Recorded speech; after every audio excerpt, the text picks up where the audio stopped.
Hello, everybody. Thanks for joining the Onward Podcast live tonight. I'm going to play my intro video and then we'll go ahead and get started. We are live. One day at a time, right? Yeah. Welcome to the Onward Podcast. Thank you for watching. I'm so excited to be here. And as usual, I have a really good guest waiting in the green room tonight. Before we get started, I just wanted to say hi. I've kind of been off social media the past few days. My roommates from the Naval Academy have been visiting. Yesterday, we went horseback riding and we hiked around a waterfall, and we've had so much fun. And you know how it is when you're kind of on vacation, you get a little, I don't know, feel a little discombobulated with your schedule, but I'm ready tonight. The only thing that for some reason Facebook didn't work, so I just put a quick message on Facebook. If you're watching it there, it's not streaming there tonight for some reason, but it's on YouTube and LinkedIn. So I'm going to bring Roy in, and I hope that you ask a lot of questions. Tonight we're talking about values. Do you know what your core values are, and how do you figure that out, and why is it so important to know? So Roy, welcome to the Onward Podcast. Hi, Emily. Good to see you. Yeah, I'm excited to talk with you. I think, when I worked for the Department of the Navy, I knew what the Navy's values were, but I felt like I never really spent time thinking, well, what are my values and how do I figure them out? It is one thing I cover in my coaching program now, because I kind of at one point learned that it's important. And I'm looking forward to talking about that with you. And the Onward Podcast is all about facing adversity, moving forward, and discovering ourselves along the way. And your introduction to me said that at age 53, because of a health and career crisis, that you had to change your life. That's pretty tough to do at age 53. Yeah, it is. So I'm looking forward to hearing your story about that. Okay. Do you want me to give it to you now? Yeah. Okay. Let's go. Let me start a little bit before that. I grew up Okay. in Oregon, then I went to work with Procter & Gamble, who was the apple of its day for about 7 years, then left there, moved to San Francisco. And I learned as I look back upon writing this book that I was very irresponsible my whole early life, up until that 53, meaning I borrowed money from women I dated, which is just embarrassing. I had my car repossessed. I was thrown out of places where I lived. I earned good money, but I always was irresponsible in spending it. So in San Francisco, I met my future wife. And although she's told me many times women shouldn't try to change men, she didn't. But I changed from her example. I mean, Okay. she would live on Russian Hill and take the bus to work. Or walk rather, and instead of the bus, just to save a quarter. And so that taught me a lesson. And twice unethical things happened to me, and one caused me to have a health issue. And I'll bring those up quickly because that's what set me on the path that caused me to write the book and change my life. In 1975, the company that I'm working for tried to cheat me. I was in sales and added a big account that was going to require that they pay me every year a rather large payment. And they had never had that situation happen where something was sold that was going to repeat every year. And so they just said to me, we're not going to do that. We'll give you a one-time thing. So I quit on the spot and went to work for a New York-based company that does advertising and couponing. And I would run the West for them. And in 1993, one of their partners, who I had no reason to think he was unethical, called me up and said, we want you to take a deposition. We may need it in a court trial. And then he described it. I said, I wasn't involved in that. This would be a lie. This is unethical. He said, Roy, we have a lot of respect for you. We know you're an honest and ethical guy, but this is business. As though business is in a different environment than the rest of life. So that's when I started having health problems. I had panic attacks. 2 or 3 times a week, I'd go to sleep. Half an hour later, I'd wake up and go, I can't breathe. I lived in a high rise on Russian Hill, and I'd run to the windows and throw them open. You could see way out to the ocean even, and get that fresh air, and I'd go back to sleep. Bernice and I thought I was dying. And so Mm. after this kept happening, I went to every kind of doctor you can imagine. An all-night sleep lab, which is no fun, especially if you have to go to the bathroom and the guy that's supposed to be listening, waiting to help you is not there, and you've got 50 tubes hooked up to Yep, yourself, and he yeah. claims he never leaves his desk. So I also went to a heart specialist, regular doctors. I finally went to a psychiatrist for my first time. And he said, "Tell me what's happening in your life." And I described it. And then I mentioned this company and then this thing that happened. I made no connection. He said, "Stop. I know Oh, exactly what your problem is, Roy. You have you have a highly ethical nature, maybe even extreme, and they're not that way at all. So you guys are talking different languages." And I said, "Well, what do I do next?" He says, "Well, you write me a check for $300." No, he didn't say that. He said, "You can either become an entrepreneur or get a different job. You can hope that this blows over, but I don't think it will, because it looks to be fairly serious. And you've been back to them several times." I gave him the whole situation. So I had a friend who was an entrepreneur, and he said, I said, "Why are you an entrepreneur?" He said, "Roy, I like to make my own mistakes." You know, he was kind of a witty guy, and that was a kind of a quiet wit. And I knew what he meant because twice in my life, somebody had made mistakes for me. And yeah. in both cases, I had a very high paying job. I'm living in San Francisco, and I didn't think there were many other opportunities around.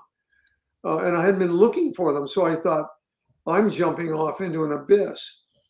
But I had, as I look back on my career, I realized I was kind of a specialist in one area, starting with Procter, having to do with consumer packaged goods sampling, getting samples of new products like from Procter and Gamble, Frito-Lay into households. I knew a lot about that, and so I thought I could do something there. And then at the same time, I was studying Stephen Covey, The 7 Habits of Highly Effective People. Mhm. That's this little guy that a lot of people know about, and That's his a really good book. partner, Yeah. who most people don't know the book, but I think Covey even worked for this guy. His name is Hiram Smith, and he wrote a little closer to the mark. And what they said was this: everyone has core values. They all have 10 to 20 of them. They believe they came from birth. They're both very religious, so they believe actually God came. Mhm. But let's put that aside for a minute. They don't come later in life. They don't tend to change. Although I've been questioned, and they said, "Couldn't something dramatic in your life cause a change?" I said, "I guess it could, but I've never heard anybody come back and tell me that." And they said this: if you find the 10 to 20 core values that are within you, closest to your heart, they'll be different than your wife's or your guy friend or girlfriend. Yeah. If you find them and make every decision in your life based upon those, they actually promised in their book you'll get fulfillment and peace of mind. Now, I actually like that better than happiness, because happiness could be kind of a heavy set guy in a Barco lounger with some six packs in an NFL game. Says, "Geez, I'm happier than hell." Well, that isn't what we're talking about. We're talking about true happiness. And so I wasn't sure about this, but right about that time, I had figured out my core values. And when you figure them out, I mean, I've got 11 of them here, and I've got one word for them, but I mean, one is spiritual and one's health. You don't know exactly what I mean by that. You've got some idea, but if you read the 2 or 3 sentences or paragraph, you know exactly what I mean. Like community might confuse people. I mean, give back. Uh-huh. Uh, Values might confuse people, but you're getting some idea of what I meant. And so I decided to become an entrepreneur and start my own company, and found a partner that was just ideal. And in 5 years, we had over 8 figures in sales. And in 11 years, I retired. I was Wow. financially free. I never thought And what I mean by that is the ability to do anything you want, regardless of time or money. Right. There's a specific definition. I'm doing this core values has got me on to being clear about everything rather than one word. You kind of spell it out. So, What were you selling with your company? We'd go to a company, a Procter and Gamble or Frito-Lay or Armour Dial, and if they had a new product, we would sample that product to households and tie it in with television advertising. Sampling is the most powerful thing you can do if you've got a consumer packaged goods product. Like, here's a potato chip, here's some hand cream. The reason for that is advertising will only get a small part of your audience. Generally, at least from one ad, maybe less than 1% of people will pick up on that. But if you sample a potato chip, you can get 20 to 40% people buying because of the chip. That's unusual because potato chips, people love them. But if you went to a hand cream, maybe it'd be 5%, but it's far more expensive than TV advertising, but far more impactful than TV advertising. But of course, you can do both. But if the economy goes to hell and your company isn't bringing in a lot of revenue, you're probably going to do TV advertising and forget the sampling because it's so expensive. You're actually sending a sample to everybody that's out there. In our case, a way you can do that is you can hang it on the door, mail it, or something like that. So I knew about the hanging it on the door part. I knew how to do that. I knew there were companies that are all set up to do that, but don't do sampling. They just do flyers, or that they have a lot of free time, and that they would look forward to this. And later, the people that ran those companies, when you get together for a conference, they'd say, our regular flyer business pays our bills, but sampling sends our kids to college. So, wow. In other words, it meant a lot to them. And that means that my company didn't have to pay for anything. We didn't have to set up the companies. We didn't have to pay. We did not have to pay for their plants or their people or anything. No, they're out there. very little overhead. Yeah, exactly. They're out there working. It's kind of like your career. You don't have a whole bunch of staff probably standing behind you. So that was wonderful because if you didn't even call a company once a year, it didn't really matter because they're going to stay in business. They have the regular business. So that's what I did. And I think what I'd like to do, I should say this too. Working from my mid-30s when I knew I was in trouble, when I went to San Francisco to live and lived in a high-rise there and then met my wife about 5 years later, the first day on the job with my new company and with my new boss, I had my car repossessed. We went over and talked to Clorox in Oakland. We come out and he says, that's where you had your car, where'd it go? Well, I'm not a liar, and you can't do that. He'd be asking every day what happened. I said it was repossessed, and I could just imagine what he was thinking on that long taxi ride back to San Francisco, where our office was.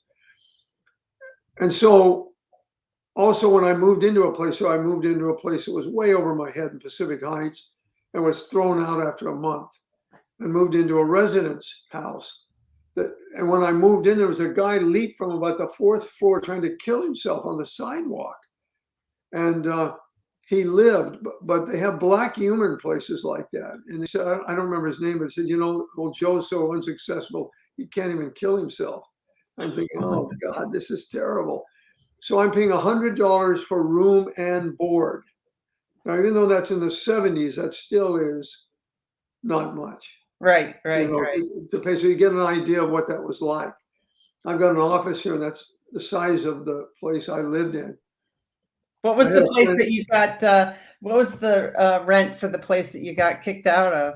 That you had signed up for? I don't know what that was, but it was way beyond my means. I've had people say, "Well, why did you do that?" Why did you spending money on drugs? Or no, I said I was never spending money on drugs. I used to go out on Friday, Saturday night and maybe drink too much, on a social thing. But even before I was 21, I never even drank. It was just being irresponsible. Was it irresponsible? Was it also like, and hi, Kim, thank you for joining us. Was it also like keeping up appearances? No, I never really felt that way. Well, maybe I did a little bit when I was younger. I have to say, maybe everybody in their 20s is very concerned Right. about that. So that was probably the case. I had a fraternity brother ask me later. He said, "Well, did this ever really worry you?" And I said, "No." I said, I thought I could. Once I realized how wrong I was, I thought I could get back on my feet. I mean, I had good jobs. I did a good job, and I Yeah. earned a fair amount of money, and I had a lot of interest, and so I had a good life. And his question threw me, but I understand why he said that, because maybe that would have upset him. But it did upset me a bit. But I never thought my life would be a failure. Um, so maybe I was just stupid, you know. I mean, I doubt that. maybe Well, I should have said that. how So you said though that these values that everyone has like 10 to 20 values, and you said that they're all already within us. So if yes, that's the case, how come some people may not know what they are? I'm going to say more than that. You live in Washington D.C. or near there? I used to live in DC. Now I live in Stanton, Virginia in the Shenandoah Valley. Okay. Well, let's send you to New York or San Francisco or Chicago. If you walk down the streets of any of those cities and ask people what their core values are, I don't think anybody knows what their core values are. I really don't. I teach I'm close to Chico, California. I lived in San Francisco, but we moved up here because my wife has a farm here, and San Francisco kind of went to hell after a while. Poor government mismanagement. So I teach at a state university here, Chico, and I'm not qualified to be a teacher, but I taught core values. I never ran into anybody that came into that class. This is after a lifetime. This is a senior group, um, 50 and over. They teach, this group teaches classes to people that are 50 and over through a university. And I didn't get paid, but I came in and taught core values. I never ran into anybody that knew all their core values. Okay, well then here's the question. Most people are doing pretty well, so why is it so important to know your core values? Well, for this reason, I think you can succeed without doing that. But if I told you that you had 12 core values that are nearest to your heart and that you were born with them, don't you think you'd have a better life if you made all of your decisions consistent with those core values? Because these are things that mean the most. So I would say that somebody could have enough talent, like let's say you in your field or some other field, they could do okay, maybe even well. In fact, some people might be multimillionaires or billionaires, but many of them, it's almost a cliche, aren't really happy. I mean, they should be through the roof. You know, they should be, but they're not, because they're not honoring their core values. Now, I will say one thing. I've taught this to men and women. Which group do you think is better at knowing their core values? Women. Yeah, women can intuit that more than men. Bernice, my wife, had a better feeling for that than me, and that's affected my view of the sexes. You know, I've almost come to the point. I think the females are the superior race. I'll say. You know, Well, it's so, about time you figured that out. yeah, it took me a while, but um, so I'm going to give you my 11 core values. But these are things that mean so much to you that everything you do could be based upon them. And of course, you can read their books or read my book. Neither one of their books tell you exactly how to do it. I tell you exactly how to do it in chapter 4. On medium.com, I actually serialized the whole book, except for chapter 4, because my publisher said, "Are you an idiot? Yeah. Let's at least have them maybe buy the book to find out the means." So in there are about 400 values, and I think in there I have 200 and some listed. Then I tell you how to go through there and circle the ones that appeal to you right away, and then give little tests. I think I have about 15 tests. I call them the little helpers, and they will give you clues of like you go to listen. You're at your funeral, and you listen to the eulogies. What would you want the eulogies to be? Almost without exception, what you want the eulogy to be is something that you highly value. Yeah. Like they'll say, she was loving. Everybody in the community loved her. Or you should see her painting. She was so creative. Now, I don't have a creative core value, but she did. Mhm. Or the guy could fix anything. My God, he could fix your car. He could fix your guitar. He could, and he really enjoyed that. So there's one of them. Here are my core values. My 11 in order of importance. You know them off the top of your head? No, I don't know them exactly. I could try that, but I've had a hell of a time doing that, even though I live on the basis of that. Mhm. I use Evernote, and I only have 11 file names that are my core values. That's forced me to be honest. I love that. I also use a task manager called Things, which is the best I've ever seen. I only have 11 folders. And so if something has to go outside, I've either skipped a core value. Sorry about that. Somebody's That's coming okay. on the phone. I've actually skipped a core value, or I always forget to put that phone in the other room. It's So okay. I've actually either skipped one, or I'm just wrong. But anyway, here they are: spiritual, family, health, integrity, values, meaning I live my life on the basis of values. Covey said, he believed this: you don't know your values, you're climbing the ladder for success. How do you know you put it against the right wall? How do Right. you get up there, you look over the edge and say, this isn't what I had in mind. So values, community, which is give back, freedom, which means it means more than this, but let's just say that's kind of financial freedom, meaning you have the resources to do what is inside you that you love. Accomplishment, it's kind of a funny one, but I value accomplishments a lot in my life. Why is that a funny one? It isn't like family or health. Yeah.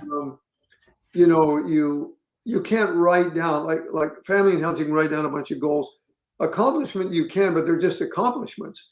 Mhm. Learning, I have a high value of learning. I read a lot, and I read kind of difficult books, histories and stuff like that. Maybe philosophy, maybe some how-tos. That's important too. Resoluteness, I'm very much that way. And renewal. I think everybody has renewal. What that means, that's a hard one, but if I read my definition, I'll just tell you what it means. It means refreshing yourself. It means taking a long walk, working in your garden, writing, if you're not a writer, for a career. It means watching an NFL game, or watching the Giants play the LA team tomorrow. I'm going to watch that because I'm a Giants fan. That's part of your So renewal. even though you can say, well, that's TV. Well, TV can be a renewal. I mean, you could see a movie you really love, maybe a film noir or something. So I don't do anything without this, and I haven't done anything without this for since 1993. So what is that? Almost 30 years. Wow. And So it is, Darlene says, I think Roy is spot on. Knowing your core values and living them is the path to happiness and success that counts. And so I like the way you don't just have a list, right? You have definitions of what each one means to you. I do. I can read you one if you want. Yeah, that'd be awesome. Is there anyone you'd like in particular? Let's see. Maybe I'll just pick. Let's see. Freedom. Did you say finance? Okay, good. Freedom? That's a good one because it's a little tough. Mm-hmm. And I worked at this for a long time. So in my book, I'm saying you find your core values, you resequence them until you've got them in the right order, and then you write a definition that you want. Uh-huh. Or if you're a woman who's maybe more creative than the guy, maybe you paint something or find little things that you can put up that remind you of the core value. I am financially independent. I have developed an income that will allow Bernice and I to live at an undiminished lifestyle until we die. I have sufficient savings to take care of most emergencies for my family. This income will allow all our normal activities, first-class travel around the world and cultural events in the premier seats and U.S. vacations. That's a little personal to read that off like that. No, I appreciate you reading that. But Yeah. but that's what it meant to me. Right. or another, this integrity, this is why I changed to the second job. I am honest, accountable, reliable. I conduct my affairs such that I am truthful. I can be depended upon. I'm a man of my word. I am worthy of trust. What I Now, like about those is you're not saying I want to be, you're saying I am. yeah. And so if I lied to you or somebody, you can call me on it. And Mhm. I've had people tell me, well, everybody lies. And I'm saying, yeah, in your life. But if you write something like that, you stop lying. You don't have to lie. You really don't have to lie. There are ways in which you can give answers that are not lies if you don't want to hurt somebody's feelings or something like that. And How often do you read those definitions? I read them hundreds of times. Now I'll go back. If I've got something coming up, I may go to this list and look, does this fit in here? This looks borderline to me. But they're kind of broad. I mean, community means I'm doing give back. Mhm. That's what I mean by it. And so if I'm doing something, it has to be give back. Right. And that caused me to put together a rather two large groups, but one of them where we work with kids in Mexico and in LA and the Oregon coast and education. And that's all we do is we work in those narrow areas because we can have an effect there. And that's give back, and so it's fulfilling. So if someone comes up to you and says, "Hey, Roy, I really need your help on this board," so do you, and this is the description of it. We really, we value you. We would like you to be on this board. Would you say yes right away, or would you think about it? Would you run it through your list of values? How do you make decisions like It's that? unlikely I'd say yes right away. I would say yes right away if it was like getting called by CBS. They want me to do a Zoom about my book. So I'm not going to say, let me think about that. Yeah. Okay. Uh, but I'd probably have to think about it. I was thinking about something else. I occasionally am asked to be a mentor. I have to think about that. I have to want to mentor the person, and I have to understand what they mean by that. Do they mean they're going to be calling me every day? Oh, we're not going to do that, but every week or two for an hour or two? Sure. Does it matter whether they're a man or a woman? No.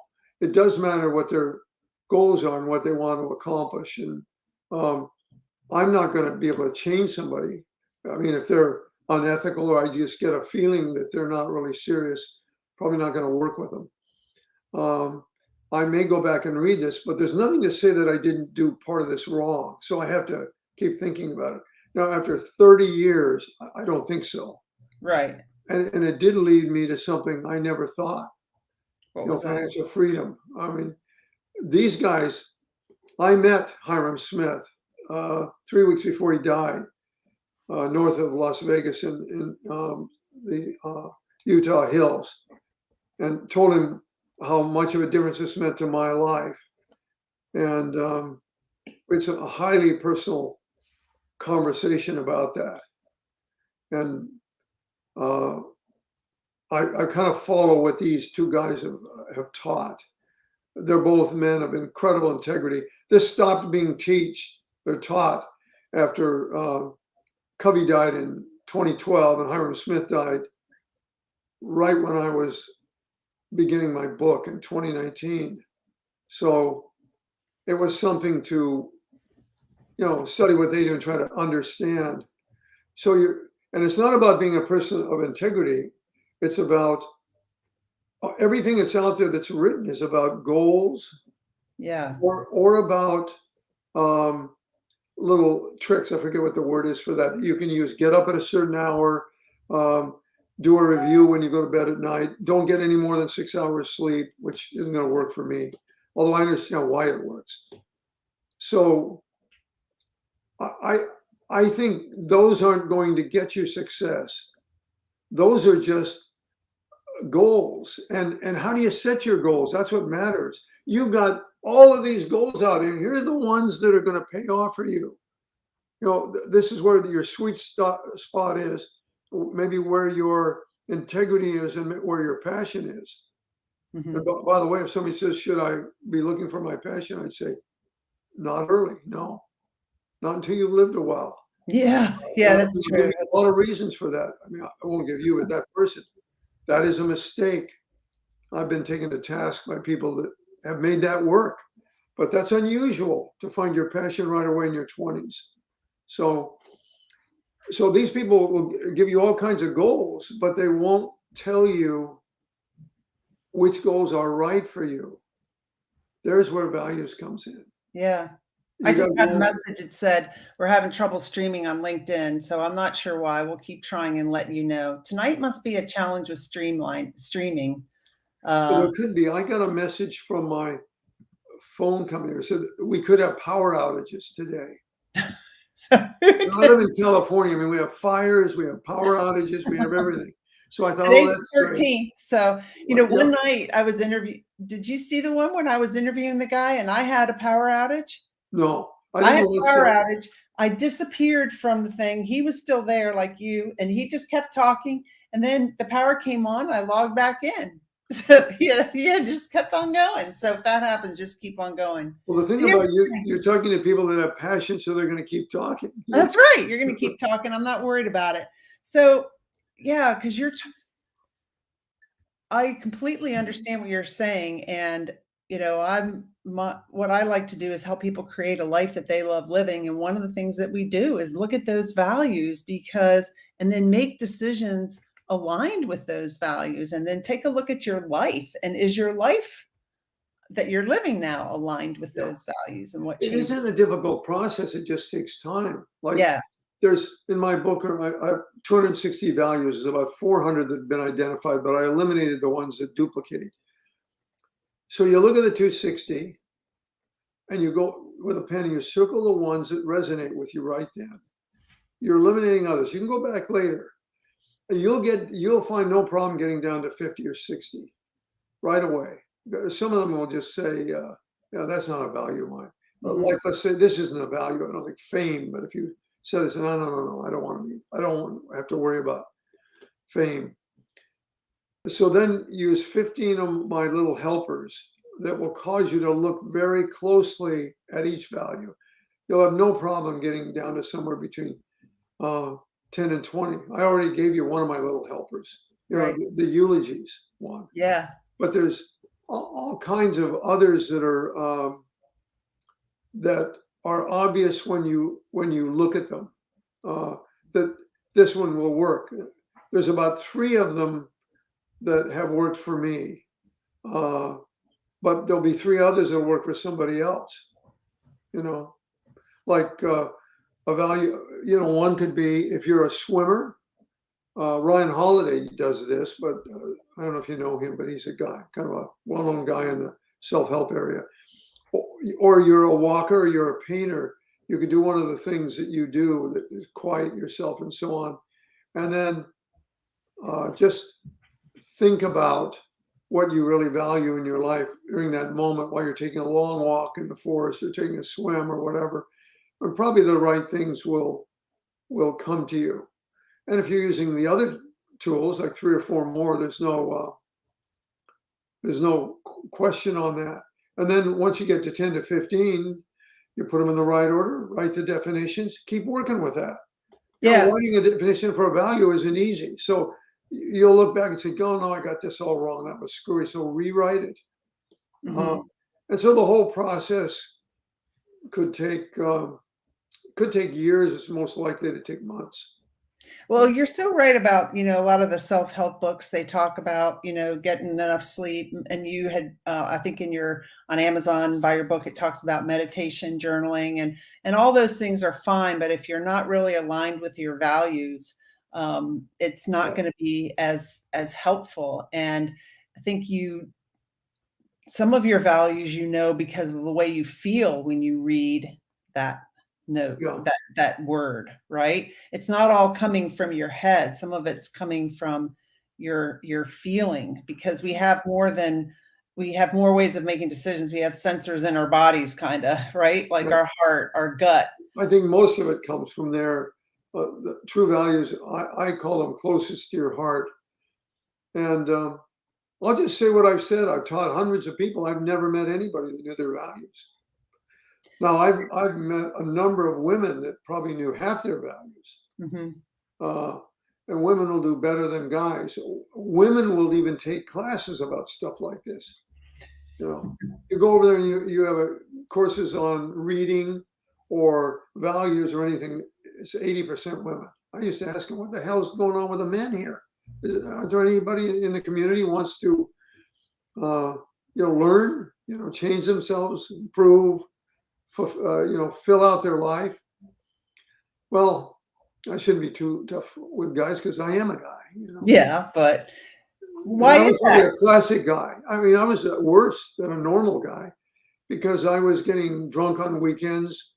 Um, I mean, I had some experiences that I'm not going to take the time, but they're in my book. Driving into a barn and a bus barn at 60 miles an hour in Cincinnati.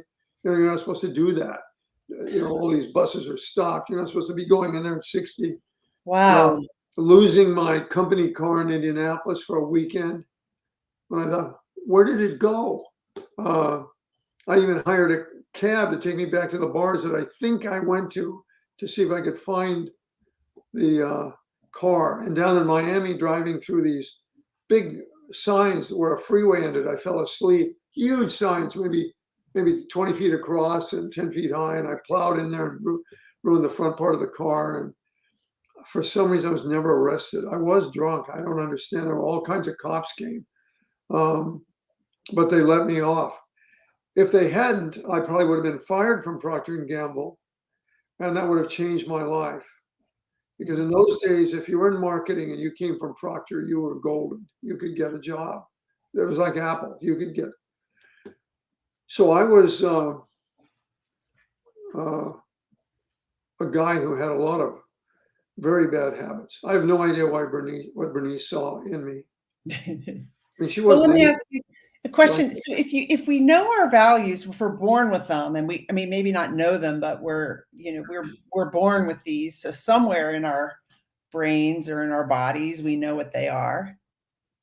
Yeah. Why do we do things like what you did that are outside of your values?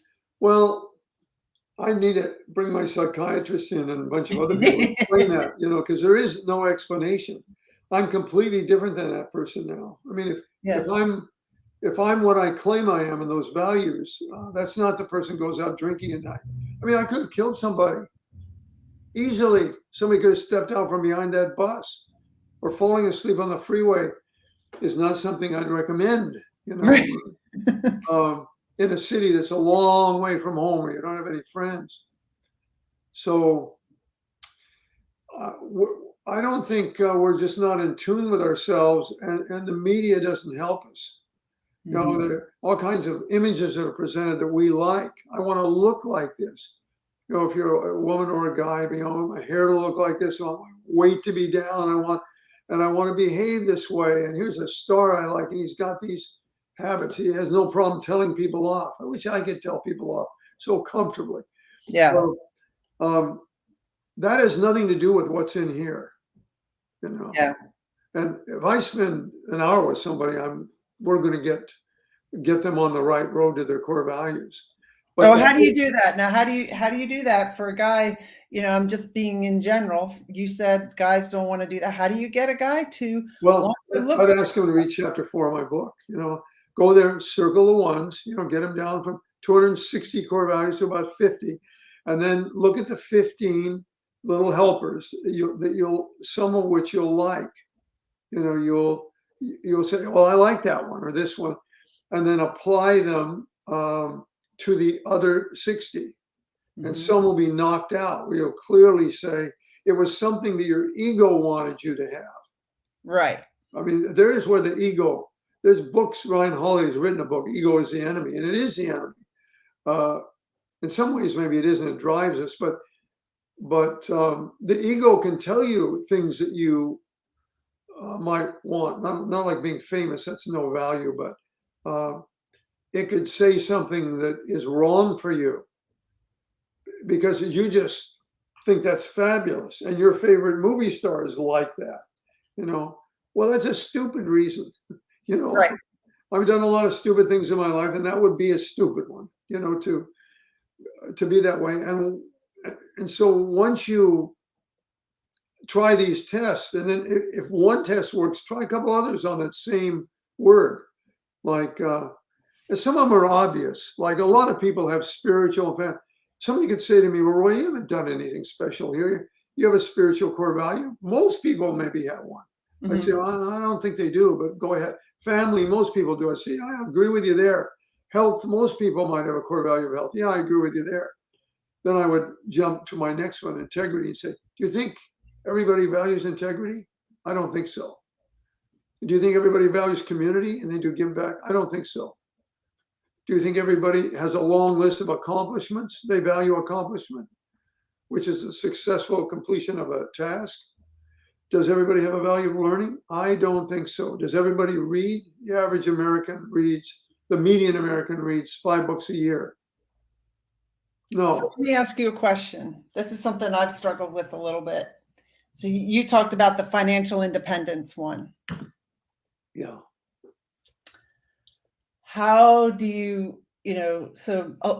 so I worked for the Navy my whole career. The Navy told me how much I was worth, right? And then I come out and I have to get used to, naming my price for my coaching and stuff like that. And, I have enough money. I have enough. How do you go for the financial independence and the things that you want without feeling because I would like to be able to have that goal, but then I feel like I'm being a little greedy. No. Well, that's your ego, I think, Oh, coming okay. in, and I'd watch that, because here's the questions I'd ask you. I'm 79.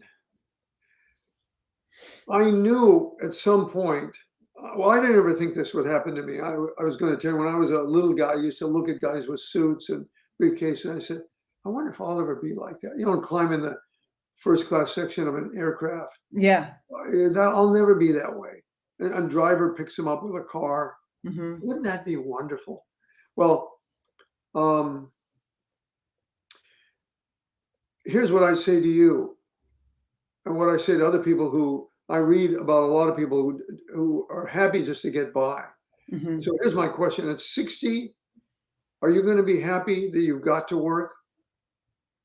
Uh, wouldn't you like to be able to make the choice that I don't have to work, or as opposed to I have to work, rather than being critical of everybody else? So, well, I'm not monetary like that. Well, when you get to be 60 or 70 and you don't have the same energy, and maybe you have a health problem, wouldn't you like to have the resources of not having to work? I mean, how can you not feel for people that are in their 70s and 80s and that are struggling and they can hardly eat? So I would say, to be able to control your time has almost an infinite value to a person. That means during that time, if you've got the money and if you have a little guilt about it, you spend a lot of time in give back. Spend a lot of time in give back. Get a big brother, a big sister, a little sister, or a big brother. I guess it's a little brother, or do the things you want to do. You want to write a book. You want to help people. You want to be a mentor. That's free help. You're not charging for it. Let's say, But or I'm so yeah. I'm doing that stuff, so I don't have to work. Um, and I well, then that's am, good. yeah. I don't have to work. I'm doing that stuff. Like I feel like I'm giving back. I invest a lot of money, my own money, in publishing this podcast and and things like that. But if I feel like I'm being, if I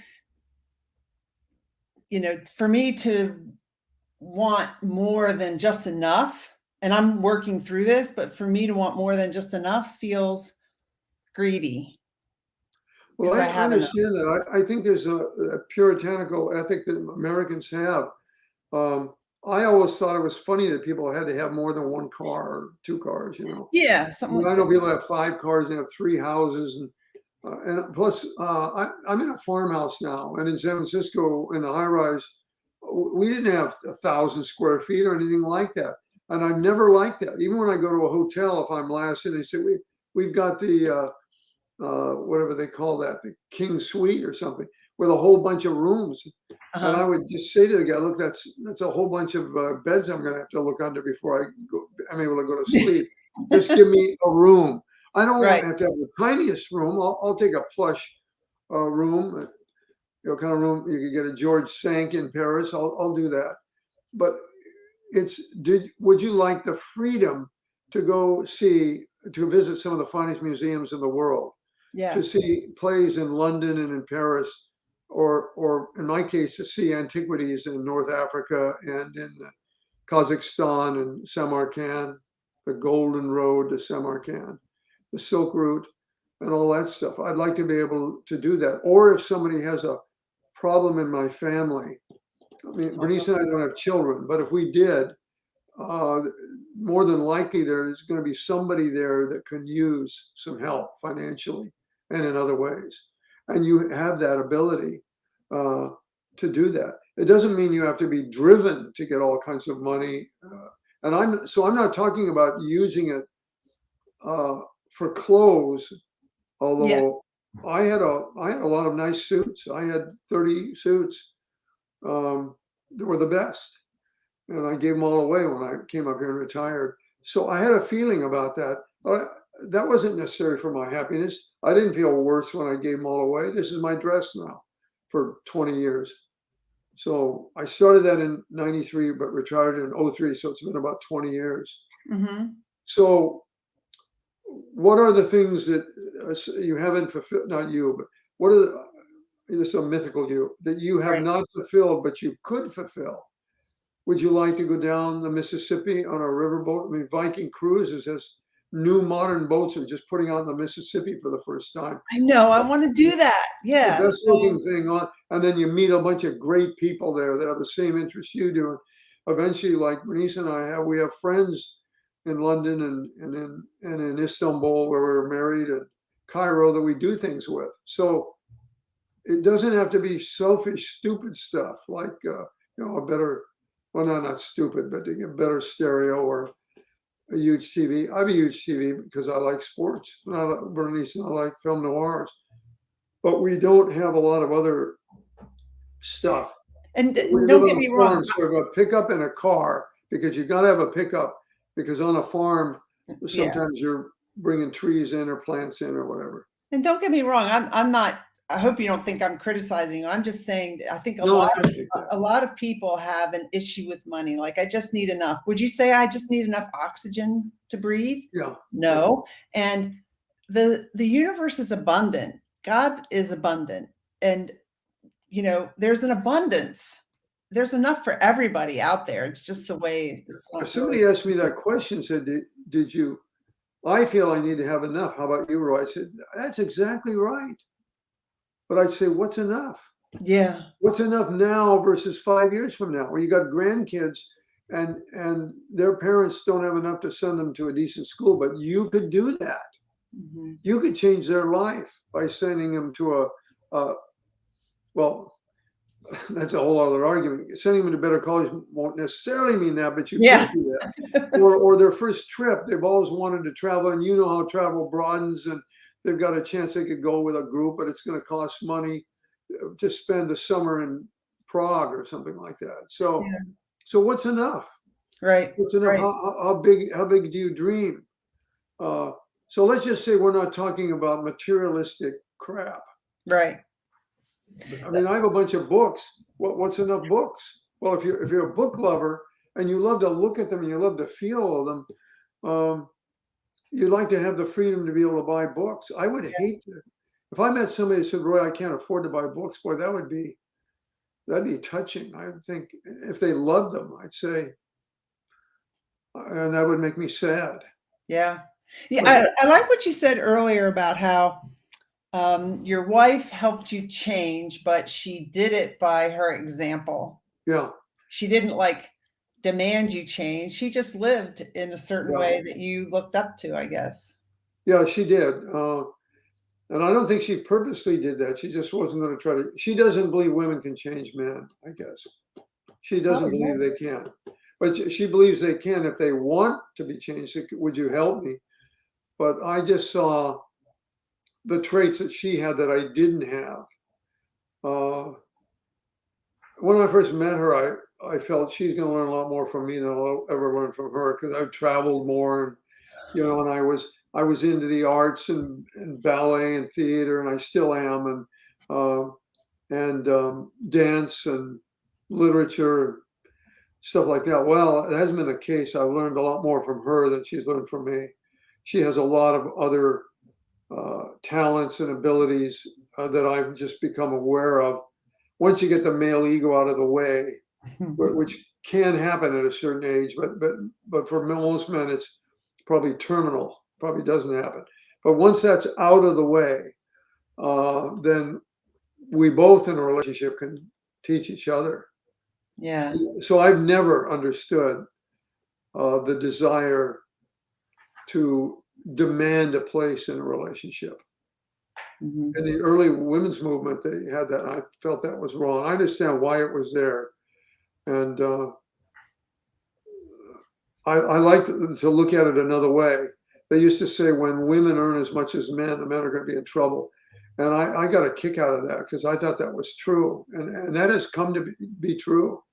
There are a lot of men that don't work or become Mr. Mom and so on, and they're challenged because women are more successful than they are. I mean, women start with some better traits to begin with, some intuition and feelings. In my company, after a while, I'd only hire women. I couldn't go into a state place and say I want one. They wouldn't have helped me into an employment bureau because I think also some men choose to stay at home with their kids, and I think yeah, society, that's fine. yeah, But the some society don't. accepts it, Some have right? opted out, Yeah. and I'm maybe an honorary woman because I like that. I like that they've been taught a lesson. That Mhm. they they were they were taught a lesson. When I hired, and I had to hire salespeople for my company. I said, now, do I want a guy who's athletic, maybe he knows how to win and he wants to be on top, or do I want a woman who's got the rational aspect like that, but also can read the situation and can get along with people better and has a feeling for what's happening? Well, I'm going to take, uh, in the end, I took the woman every time, but I Wow. couldn't ever tell anybody that because they wouldn't. It wouldn't. You couldn't even go into a hiring bureau and tell you that that was against the law. I guess if it was a state uh, or U.S. department. Well, so women have that advantage. Now, guys can have that, but that's a tremendous advantage. That intuition, that feeling for situations, which is why men that run companies in the old days, years ago, in these old movies, that take their wife along to on a dinner with a guy they were going to interview. And then on the way home, they'd say, honey, what do you think? What do you And think? she'd say, I don't think so. He's just not. Well, why? Why? I I just don't think he's right. That's interesting. Or he's perfect for you. So I Did thought, you did you discover your intuition? yeah. How did you discover that? I don't know how that happened, but I think you just have to let it happen. Get the ego out of the way. I watched enough women that work for me do things in a meeting, have these abilities I didn't have, read a situation right, and I can ask them later, why did you do that? How'd you pick up on that? There were 30 people there, and she just she probably thought I was an idiot. Said, you mean you couldn't feel that? No, I couldn't.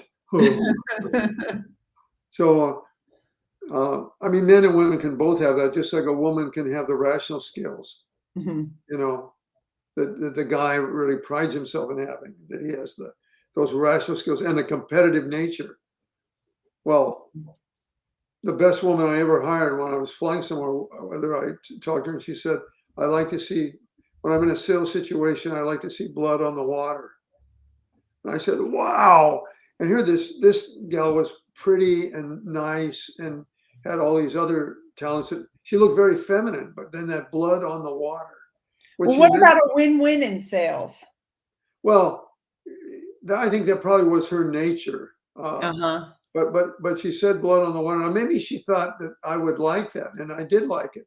It just meant, blood on the water. She's going to be competitive. If blood's on the Uh-huh. water, she's going for the. And she was that way. Uh-huh. And in my company, she could beat any of the guys hands down. What'd you end up doing with your company? Did you end up selling it or? No, I'm I'm not happy to say this, but I made a couple of big mistakes. One is we only did one thing. We did Uh-huh. it better than anybody, I feel, but that's all we did. And so I only had one feather in my quiver. That's a mistake because Mhm. times change. And Yeah. so around 2001, 2002, when the economy went to hell, companies that had a lot of things they were doing advertising and couponing and other promotion could fall back on that. We couldn't do that. And if I'm going to sell my company, they're going to want to see future contracts because Right. that's the kind of company I have. I mean, I can't say, well, look at how they were in the past. This could come back. That doesn't Right. cut it. That's not They can gonna say, let's see your books, what's coming up. I couldn't do any of that, and that was my fault. I had a partner, and my job would have been to get more products um, and therefore it would be easier to sell So because we. when you make a mistake, quote unquote, mistake like that, um, how do you move on from it? Like, how do Well, you in not my beat case, it yourself was up over easy it? because we both had built financial independence, so we could quit. Okay. And so we had the easy way out. We weren't forced to jump off the high board. Mhm. But I would have had to say, hopefully, I would have been smart enough to say, okay, the people I'm competing with are much bigger. I mean, our company was, let's say, 13 million, but they were 1 billion. One of so they had all this stuff they could sell. Right. You want the green? You want the red? You want the polka dot? I only had the polka dot. He said, well, Mhm. polka dot's out of fashion. Well, please. Um, so I would have had to write a different book. I would have had to learn some other lessons. I would have had to, Lessons. get back and start again and probably, and if I kept the company going because of the costs, you're starting to hemorrhage money. And Uh-huh. so who knows how long that could have gone on. Mhm. And I could have a perfectly fine retirement life and do all the other things I want. And I'm not driven to be a success in business.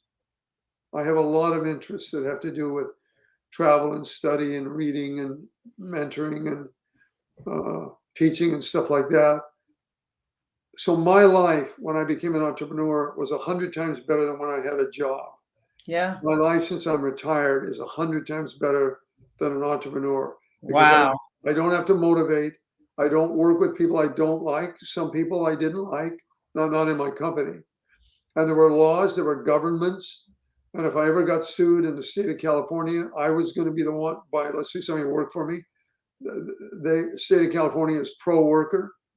They would have taken me to cleaners if that would have happened. Mhm. Doesn't matter who's at fault.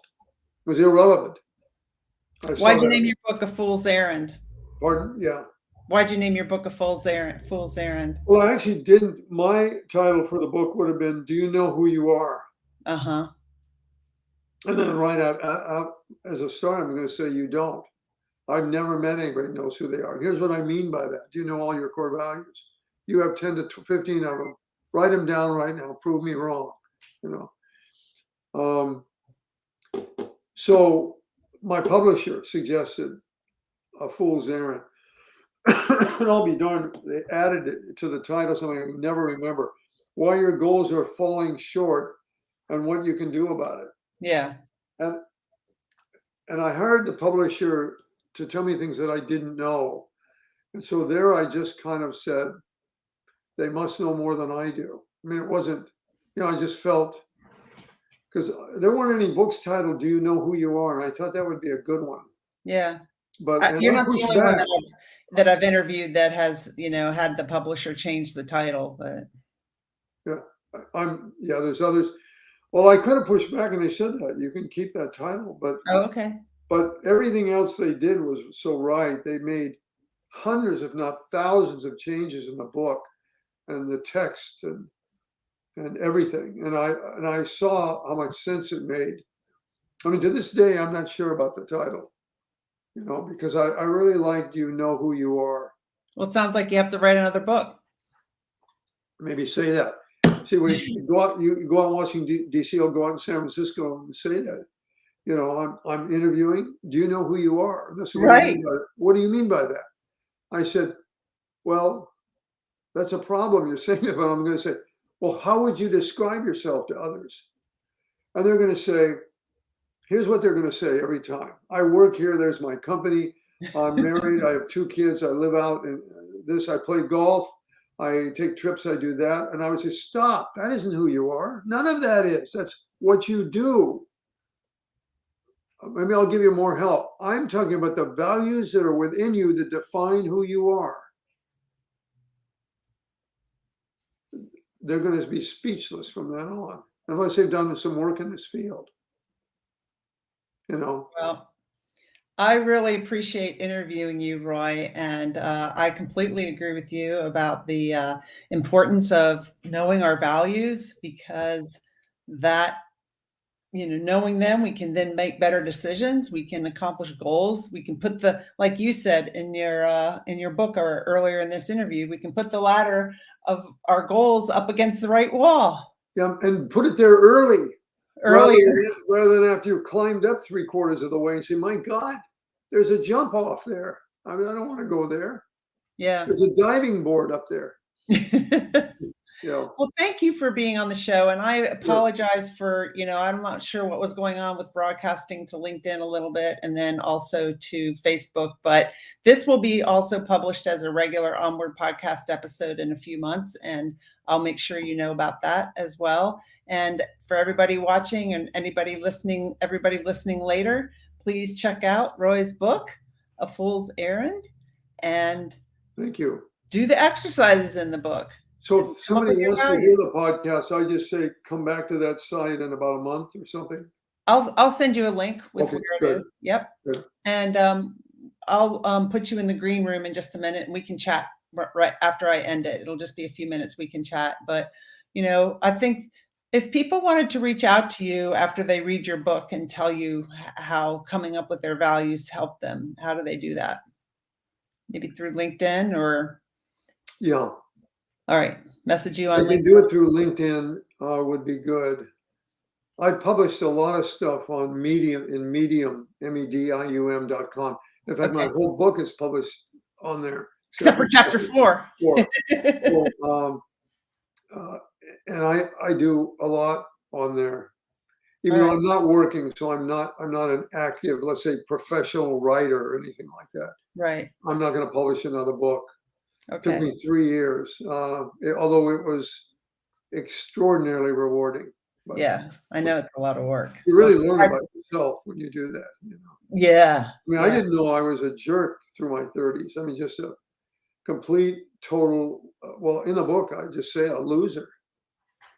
I mean, up until I was, late 30s, I was a loser. I mean, what would you call borrowing money from women and, ruining freeway signs and driving into bus barns and, So that's, you started, when you wrote your book, it was kind of like a reflection on your life. And you started seeing, instead of separate incidents, you saw this all together and you're like, oh my gosh.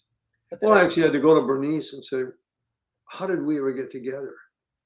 I mean, I'm 32, and so for 7 years, I was still this loser. I mean, what did you see in me? I don't remember what her answer was. I don't think it was a very good one. She just, who knows? She listened to her intuition and she knew that there was something good in you and that it was going to come out. You know what she could have said is, well, I knew you were someone who needed a lot of help. She could have said that. She could have. Yeah. All right. I'll put you in the green room for just a minute. So Thank you, Roy. Mm-hmm. Thank you, Emily.